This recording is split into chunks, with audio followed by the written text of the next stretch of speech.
Hello, everybody. Welcome back to the 2020 Victoria Tea Festival Revival. We are on hour 18. That's what's going on. So it's actually the 18th session in a row. My co-host Ryan Moen is on this broadcast with me the entire time.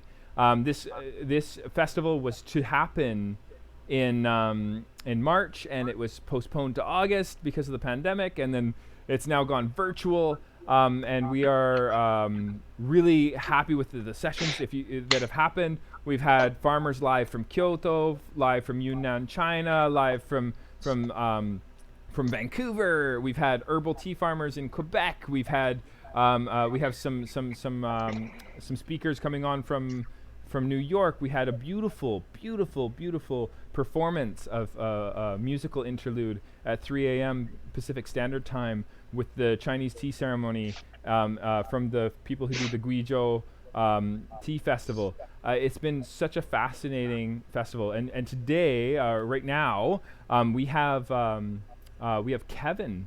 Kevin, can you pronounce your last name for me? Is it Gascoyne? Gascoyne. Okay. So Kevin Gascoyne is on the call with us. He's from Camellia Sinensis. Camellia Sinensis, I have to say, Kevin is such an inspiration to me as a tea merchant. I have your book. I'm a huge fan. I use it a lot for when I love the flavor wheel in the back. I love the descriptions of the different tea production methodologies at the different farms. I love the interviews with the different folks in the industry. It's such a well put together book. So people who haven't got it should, if you're a tea enthusiast. It's called Tea History, Terroir, Cultivars. I might have said those out of order, but lovely book, and we're really happy to have you here. Kevin, you might be listening to the show at the same time as we're watching you. There's a little bit of an echo happening. I don't know if I'm not sure. Okay. I just turned it on with the link. Okay, all right, then we'll just rock and roll. But I don't see the show happening. I just see you and Ryan. Okay, I think we're Yeah. Thank you. I think we're going to be okay. Lovely. Okay, Kevin, you want to talk to us a little bit about who you are, Camellia Sinensis, and what that's all about for you? Okay. 30 years in the business. Primary trade is a tea taster. Okay. I started as a hobbyist, as most of us did, and got into then writing and then buying and selling, and gradually built up. I have 3 partners. We're a group of 4 tea tasters. Each has a regional specialization. Mm-hmm. So I've been in India. In fact, this was supposed to be my 27th year, the first time I haven't been to India in 27 years. Oh, wow. I usually spend a month and a half doing buying over there. Mm-hmm. So we have a catalog that changes continually. My partners specialize in China, Japan, Taiwan, etc., other countries too, but those are the primary sources. We have a catalog at any one time of about 250 teas that changes continually. It's a dynamic catalog that follows the seasons. And around that catalog has many different things have happened. Obviously, the publication you just mentioned, which is now in 5 different languages, very cool. And has won World's Best Tea Book a few times. We have stores. We have 3 stores. We decided to stop at 3. That was as much retail as we fancied doing. Okay. We have tea house, 2 tea schools. We have a big wholesale operation, so we sell to a lot of other tea companies. At one point, we had to decide, did we want to go to retail or did we want to continue being buying tasters? And then we moved to selling to other tea companies and so on. So we do a lot of that. We also now have a factory in India called the Tea Studio. Very inspiring. Where we do experimental manufacture, and I'm sure I've forgotten something, but that's roughly what we do. We do a little bit of everything. Yeah, you an expansive project indeed, but one that seems to have been very carefully put together through a lot of. Yes. I've heard some CBC interviews with you guys, some trial and error in your history. Um, uh, Hmm. uh, there's there's been some really careful choices that you've made along the way, and you've been able to sort of curate a space for yourself in the tea Hmm. industry that's quite unique and really inspiring for certain. Thank you. Yes, I'm that's nice. Nice way of putting it. we're also a wholesaler. It's the majority of what we do. We're a little bit younger, my company, but the tea festival has always wanted to have your involvement, and I know that you have been, you've kind of toyed with the idea of maybe making it happen, but you're such a busy individual, and as are the other owners as well, and I'm just so grateful that as much as COVID-19 has been this terrible, horrible crisis.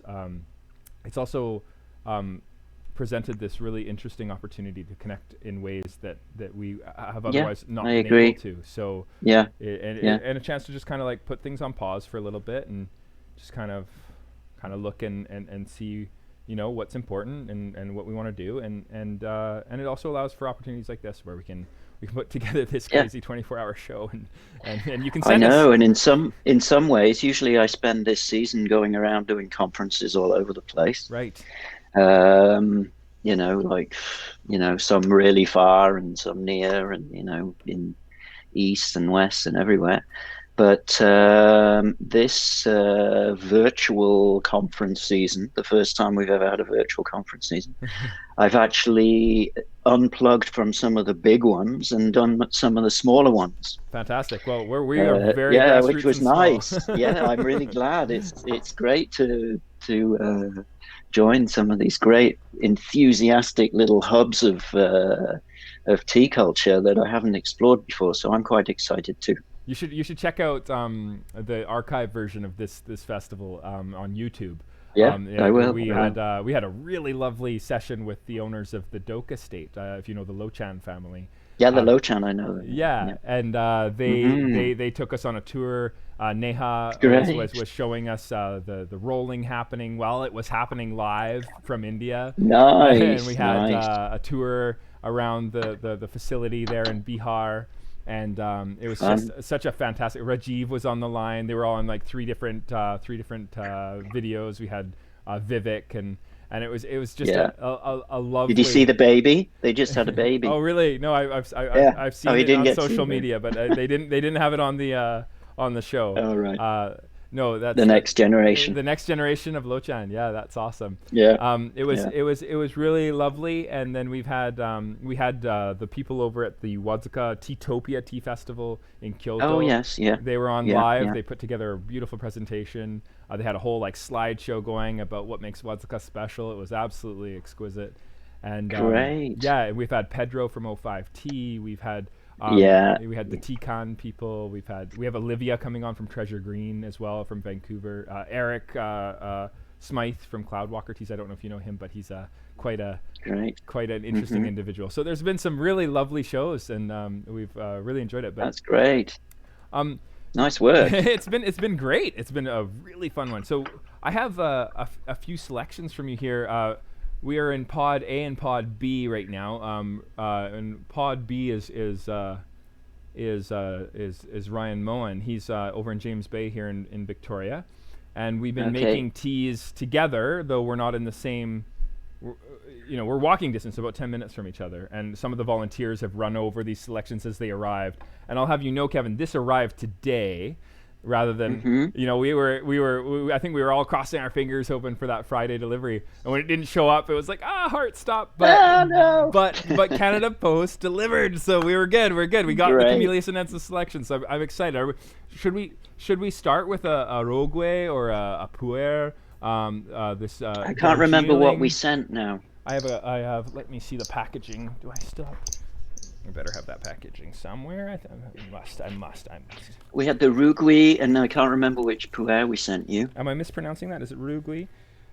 So Rugui, Darjeeling was a first Putabong biologique, and then we have a Puer A Kutabong. Yeah. Yule, Yeah. Oh, nice. Good. 2005. So Great. I can, whatever selection you think I should start with.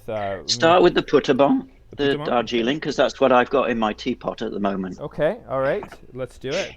And then I'm gonna do a. I'm a. So it's a first flush.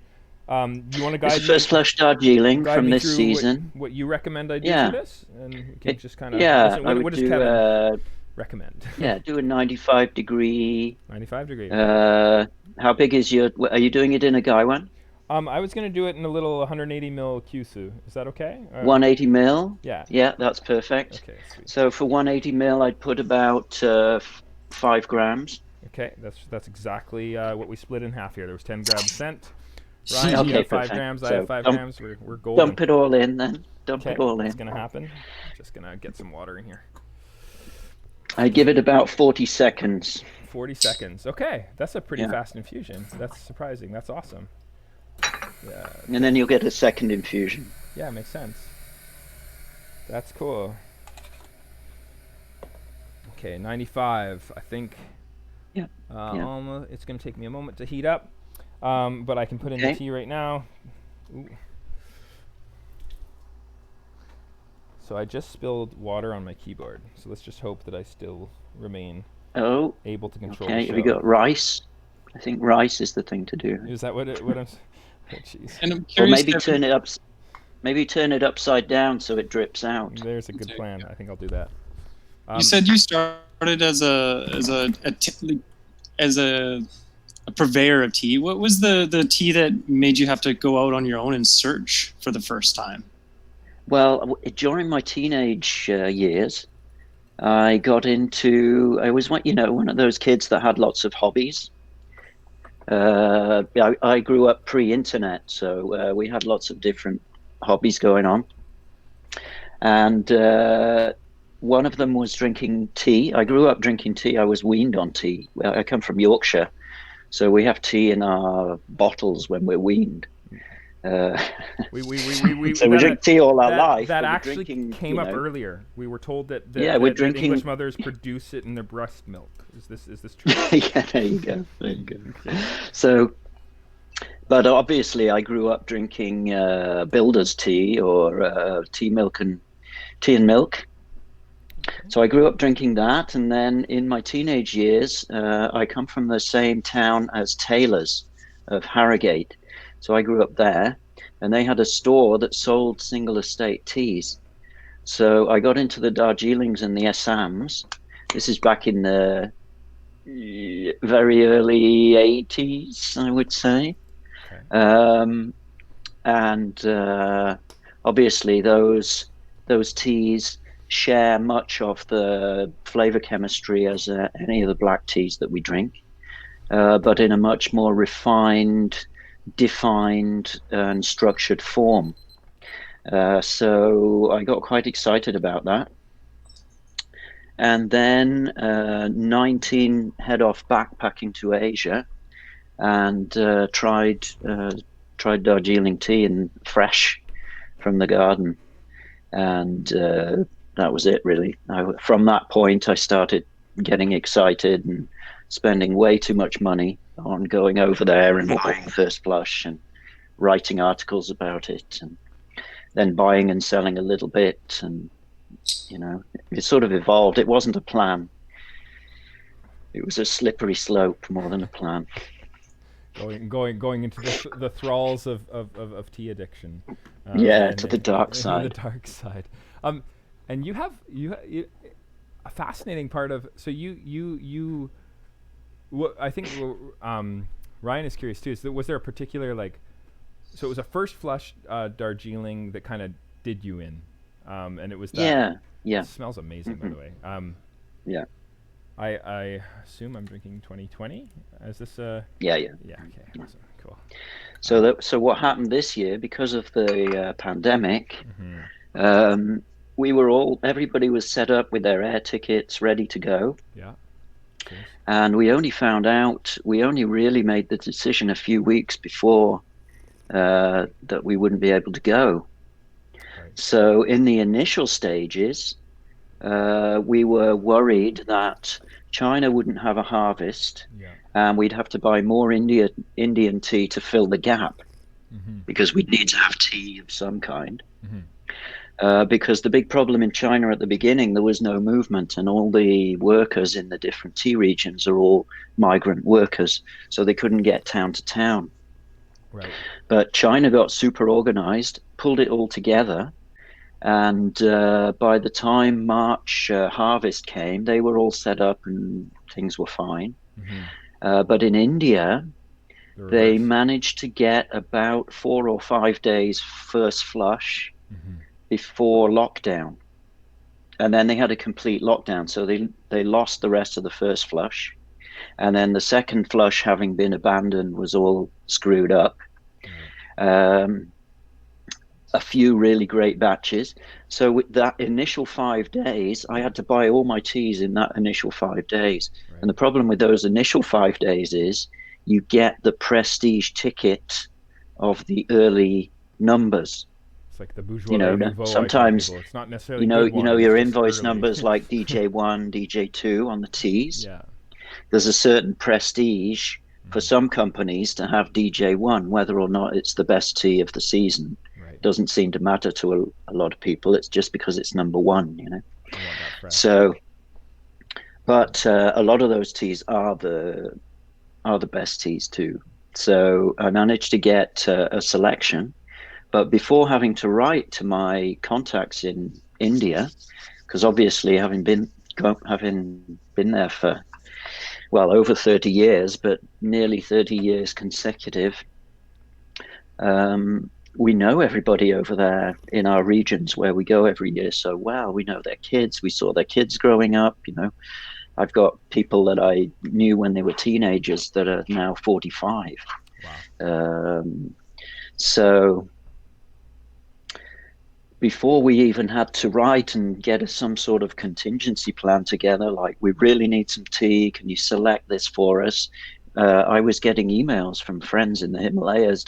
Don't worry, Kevin, we've chosen something for you. We got the best thing put aside, la la la, and they sorted it all out. Wow. So it was quite sweet. We were very lucky to have that. That's fantastic base of producers around the world that took care of us like that. Because our viewers may not know this, but in India, lockdown was lockdown. Like couriers, like FedEx wasn't even moving. Like this was total lockdown. This was a total. Yeah. This was different from what we've experienced in Canada. This is not the same thing. In India, it was like you were not allowed to leave your house. Oh yeah, the police were on the streets. Yeah. You couldn't move around. Yeah. And the last thing they were going to allow to happen was going to be to have those. The pickers go out because they have to be close together. Like that's the nature of the beast. Like it's not possible for it to happen. And so this loss that percentage of Darjeeling's income is not a small thing. Like those first flush teas to sell for top dollar. First flush is where they make most of the money. That's like 80% of their revenue for the year is my understanding. And so to lose most of that was a huge deal, and obviously for the pandemic to not spread, this was the goal, and but wow, what a huge loss. That's amazing though, that this is delicious. I had a sotang, like an ambari, ambari vegetative from the Sotang estate this year, and that was all I could get my hands on. I don't have near the connections that you do. And I got some selections from the Lochan family from Doak, in Bihar, and they were quite interesting. But this is really nice. This is well, part of my obsessive life work, if you like, has been to be in Darjeeling each year, to meet the right people, to understand which gardens are in a period of quality at the moment. Right. Because gardens don't stay in a period of quality forever. Some are better at it than others, but it's very hard to tie all the variables of the garden, the manufacture together to keep the garden in a period of really high quality manufacture. So it takes a lot of connection to the industry to know which are the gardens at the moment that are doing the best stuff, because next year they might start sliding and another one will suddenly appear out of nowhere. Right. So, The people you know, involved, it's the a bit garden like hockey managers. teams. If you think about it, it's like the manager changes and then the key players change, and you know, same kind of an idea. Plus, they've got the state that the garden's in, the age of the plants, what they did last year, whether that was good. And then they've got all these weird little microclimates in Darjeeling where certain gardens are getting better rain at some point. They get 2 years good rain, so the following year the plants are in a better state for some fantastic stuff. So watching So that not being able to necessarily- be down on the ground at that level of sensitivity, you start to work out which gardens are making the best stuff. And then the advantage of traveling there each year is you go to those gardens and you taste everything they made and select the best ones. So it's pretty obsessive. It's quite a personal, you know, it's a personal thing. I like to try to get the best Darjeelings of the year every year. It's sort of what a benefit this year, hey, to that like obsessive commitment and this commitment to sourcing the level of teas that you are sourcing, but to have that work out in this very special way this year, where they know, okay, this is what Kevin's going to like. We've seen. Well, him they for know 30 which the years, best teas are too, right? Yeah. But that's a certain level of. It's not just that you know that your trust. There's like a mutual trust thing happening there, right? Like you're for saying, sure. hey, that these are people I respect their opinion, and they respect yours. Because if they didn't respect you, they could say, hey, Kevin, these are what I believe are amazing, and it's not really. They kind of keep the secret stash for the people that really are in, you know, the ones that they know they won't get away with it. Yeah, that's great. You know, like and that's the relationship, right? And you know, we've talked a lot in the tea festival with different origin hunters, as they're often called these days, is this idea of the relationship and how key and critical that is. That is critical. That's kind of above everything, right? Like if you have that, then you suddenly have not just access, but you also have a future. You have you also have a participation card where you can. Well, it's sustainable. Yeah. Yeah, you know, this human interaction with one another. It seems to be so critical and becoming more and more so as things develop. This is. The cup, Kevin, is amazing. Like when I'm finished, the residual oils in the cup are just magnificent. I'm smelling some nice. This is one of my best clonal Darjeelings this year. Okay, and for so I split my Darjeelings into classic, old plant, and young plant. So this is a blend of AV2. And P312, which gives it that sort of fruitiness. Okay. It's a fruity, musky type of edge. We got this one from Rohini last year. It was an Ambari and Fubsering, we called it, which is those two cultivars, right? It's P312, yeah. That's awesome. Yeah. Cool. Yeah. And it makes it makes for that clarity. Like because the AV2 is very herbal. And the P312 has this sort of spicy, almost musky flavor. Interesting. Okay. What is it that gives that? Like, is it just production style that gives that really rich umami flavor? Like, where is that from? What am I? Is that? That's coming from the P312 and good manufacture. And good manufacture. Yeah. It's really. One of the benefits of the first lots is that you're getting all the really initial stored up flavor chemistry that's been sitting in the plant over the winter. Makes sense. The plants have been dormant since November to March. So they've been putting all their energy not into growing leaf, but into reinstalling their starch reserves in the roots and the sap's getting thicker and so on as the plant starts to dry out a little bit, because it's fairly dry in the winter. Then when the first rain comes, they start to grow, and they grow very, very slowly at that point because it's cold still. The nights are really cold and the sunshine hours are short. partly because of cloud, but also just because they're subtropical, so they're outside the tropics, so they have different varying daytimes, whereas in the tropic the daytime's always the same. So got very, very slow growth, cool nights and so on, and you get this beautiful dense flavor chemistry going on. Yeah, no, it's very, very apparent. Yeah. That's like the other thing you have at that time of year, hey? It's just brought about pardon? by, it's like a shade growing, but it's just like brought about by the climactic, like the climate itself. It's like it's just that is the way it is at this time. You have the I don't know. There seems to be that connection, hey, between that the product that comes out of that hibernation and and it appearing at the right moment where it's slowed down a little bit by, say, some moisture from say, like, you know, oftentimes some amazing origins have a story about two rivers coming together, or the fog is in the right moment at the right time, or there's always this story, but it seems to have to do with a certain level of moisture percentage in the air at the time that those slow growing leaves come out of that hibernation at just the right moment at the right time in the right place. Plus you've got a differentiation in primary metabolites at this point, because the plant has growth hormones going on at the beginning of its growth period. So can you say that word again for me again? Primary metabolites. Okay. So you have the primary metabolites that the tree actually grows with, and then you have the secondary metabolites where it reacts to its environment against insects or drought or wounding or things like that. Interesting.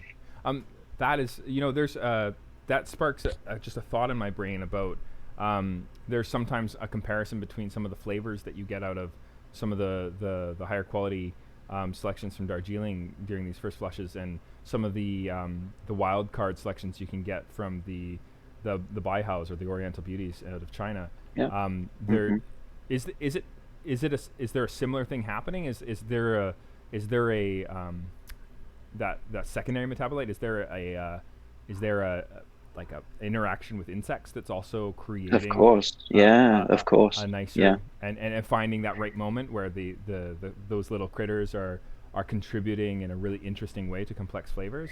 Well, of course, because if you have a swarm of insects come through a field, first of all, you've got a wounded leaf, so you've got oxidation around the whole in a tiny way. You've got an injection of enzymes, because insects do external digestion, so they inject enzymes and then they suck it back up, basically. It'd be interesting to see a human restaurant done like that. And then the next thing, you've got the plant starts to react. Right. So the plant introduces naturally first hormonal messaging, as it knows what to do, and that's chemical. Secondary introduces repellent into its leaf to fight against this. Thirdly is introducing healing chemistry for the healing. And fourthly, which is the weird one that it's really hard to get your head around, is the messaging for the other plants around it to start doing the same. Right. That's what I'm So enormous amount about. of activity subtly going on inside that leaf. And this is what we call secondary metabolites. This is reaction to the environment. So all of a sudden, you've got all this different chemistry. And chemistry, you know, it has flavors as well. So we're adding these extra layers, even on a really subtle level of flavor chemistry. The secret life of plants. Sorry, go ahead. Yeah, I was going to say, is it Sorry, going Ryan. to be the older trees or the clones that have a harsher reaction to an insect invasion? Like, because you probably have seen these happen year to year, where there's just a year where, you know, obviously you're acquainted with the region, so you would, and especially yourself with such a developed palate, be able to taste the reaction between clone and then an established tree. Well, most of the regions where this is a big part of their cycle is old strain plants. I suppose in the Baihao area in Taiwan. I know a good example actually. Yes, there's a company making Baihao teas in Jingmai, Chinese company. No, Taiwanese company in China. Oh, interesting. Okay. Sorry for any Chinese viewers. So they're growing Taiwanese plants in Chinese land that has the same jacid that they have, the jacid insect that they have in Taiwan. Huh. And these are young plants, and they do have a different flavor, but the overwhelming flavor is young plant and clonal plant, because clonal plants have a different flavor rather than deep root seed plants. So the difference between deep root seed and clonal cutting is the big variation. I'm not sure if I could get into this. I'd have to taste them side by side to get into the subtleties of the insect difference. I don't think I've done that before. I'll put that on the list. Get back to us on it. That would be really interesting. Yeah, that is an interesting question. Yeah, it's just the alarm signal that when you can actually taste the alarm signaling in the plant, because it is such an expressive plant. It would be a beautiful thing to isolate that note. It would, yeah. Whether the old ones do a different note to the younger ones. One would posit that the clonals would be more fragile by their very nature, and that there might be a more aggressive response. They're usually more fragile. Yeah, I mean that would be the hypothesis going generally, right? But it'd be really interesting to see that proven. Like drink it, compare it, and be able to pick that out blind would be really an interesting cupping to. And at the same time, when you choose a mother plant to take clonal cuttings, you always choose a really healthy, good stock. Right. So then when you plant a full field of that mother plant, you have a reduced complexity in flavor profile. Right. But at the same time, you have a plant that has genetic success in the past. Right. It's the so I'm not sure I'm not sure. I don't know the answer. Interesting. But it's a good question. I'm doing a second infusion. I intend to find out. Yeah, it's really interesting. Should I do another a minute here? Yeah, do another infusion. Okay. 2 minutes. Two minutes for the not for 40 seconds. We're doing 2 minutes. Okay. Yeah. I cheated. I made a big teapot of it. Oh, did you? Okay, that's awesome. Great. We can be drinking this together. This is good times.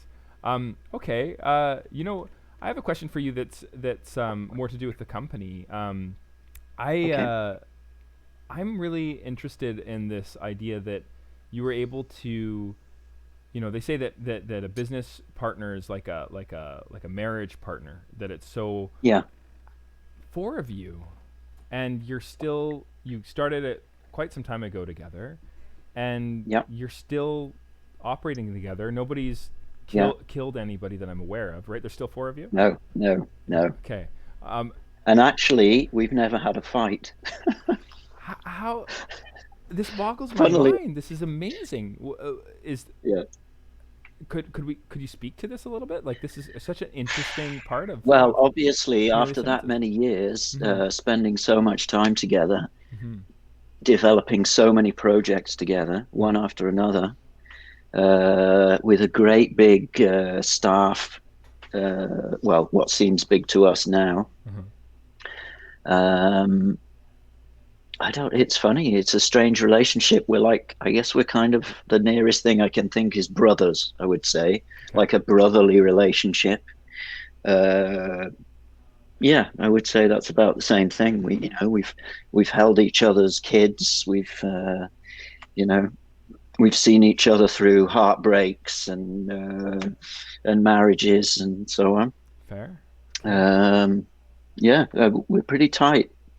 We're a pretty tight crew. I think in some ways, 4 is easier than 3. Okay, because there's a possibility of just because you don't get any ganging up. Right. And it's probably, I don't know. It would take the right people, I think. I It guess could be awful. when it's three, Yeah. there may be moments where it's 3 versus 1, but that's probably because you're really, really in the wrong, right? Like, Yeah, and you yeah, just yeah. kind of But realize I it later. think, I don't know. We often say we just got lucky, and it was like last week, it was 22 years that we've been hanging out together doing stuff. So Wow. I think the other thing is that we quite quickly structured the company, even when it was small, as if it was a big company Interesting. to allow for it to grow. And we very much focused on each other's skill sets. So each one of us does what they like doing and what they're best at in the That's company. that's a smart. It's So roles, that right? helps because everybody's like doing their thing Yeah. and then coming together to see what needs doing. So Hmm. That's like it's like I see this. I feel the same way about rock bands that are still together like 30 years later. It's like wow, yeah, yeah. Are you amazing. saying we're like the Rolling Oh Stones? yeah, oh yeah. That's exactly what I'm saying right now. Yeah, it's like Okay. that. I'm going That to feel like Keith Richards for the yeah, rest of the you day. gotta bust it out. Yeah. Cheers. This is the second infusion too. Like I love experimenting with different brewing methodologies and tasting, like really Yeah. teasing different.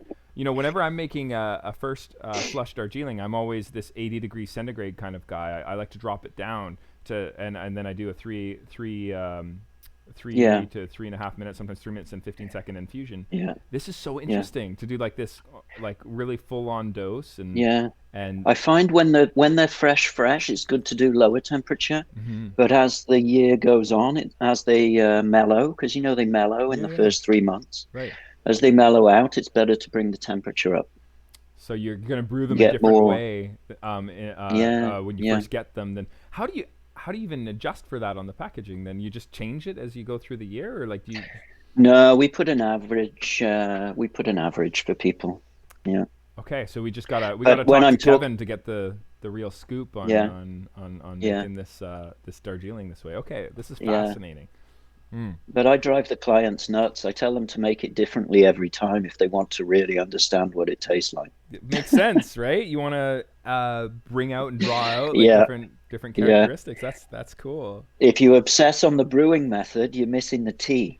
You know? Ah, I see. I feel like this is 24 hours, right? This session. I'm hearing this over and over again. I think people are. I'm very empirical. I use scales. I like to have temperature variable options at my disposal. I like timers. I really not necessarily want them always measuring all the time, but I love No, keeping tabs on it. I love understanding what I've done so that I can see what I could try differently next time. But obviously, yeah. like you're saying, there's I different think it's I think different it's times of good year. to I mean it's a good way to share among people. Oh, I tried it like this, I tried it like this, give it a try, see what you think. Yeah, So that's good.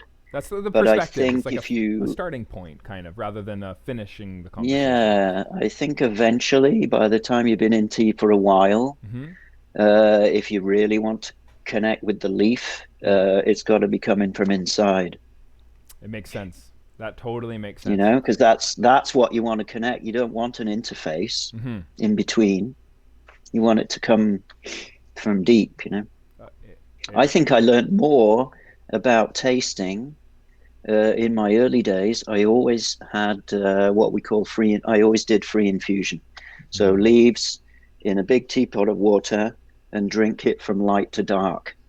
Mm. And I think I learned more about tasting drinking tea like that Yeah. than measuring and all that kind of stuff.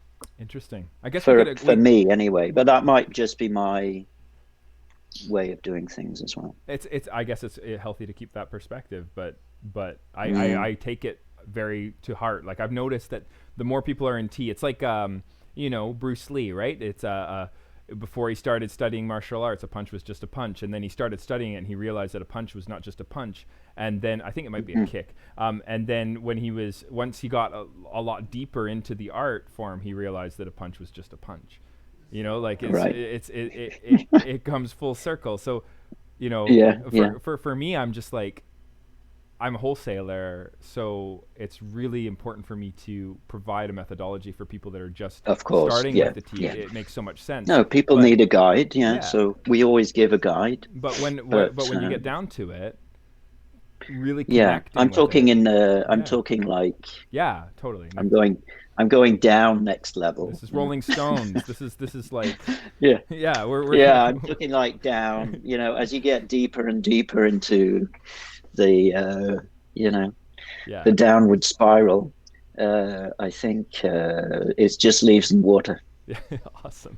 That's awesome. That's actually Yeah. that was the name of one of Pedro Villalon from O5T, right? Yeah, yeah, yeah, His talk yeah. last year at the Tea Festival was "It's just leaves Yeah. in water."